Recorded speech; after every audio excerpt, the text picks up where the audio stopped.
Eu vim aqui no supermercado verificar o problema de uns barulhos que estão dando no som.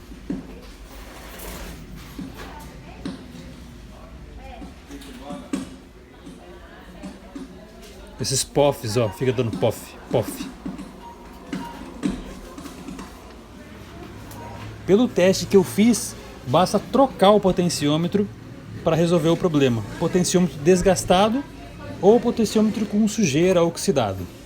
Esse aqui é o potenciômetro. Já troquei o potenciômetro. Troquei os dois potenciômetros. Esse aqui é um potenciômetro que eu troquei do canal Master. Troquei também da entrada de microfone, da entrada do computador. O microfone não precisa trocar não. Liguei o aparelho e depois de alguns minutos começou o problema novamente. Desmontei o aparelho e percebi que a fonte do pré-amplificador estava esquentando demais.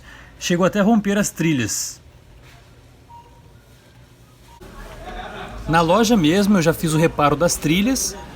O aparelho voltou a funcionar, porém o correto é aumentar a potência desses resistores para evitar que aconteça isso na placa. A placa ficou preta e aí vai evitar que ele aqueça. Vou diminuir a corrente e aumentar um pouquinho o valor desses resistores e a potência. Então eu vou levar para a oficina para fazer isso com calma.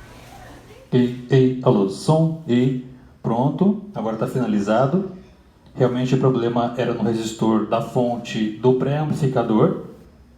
Eu troquei os resistores e aumentei a potência dos resistores e aumentei o valor um pouco para diminuir a corrente e não aquecer, parar de aquecer. Troquei também os botões de volume da entrada do computador e do master do aparelho.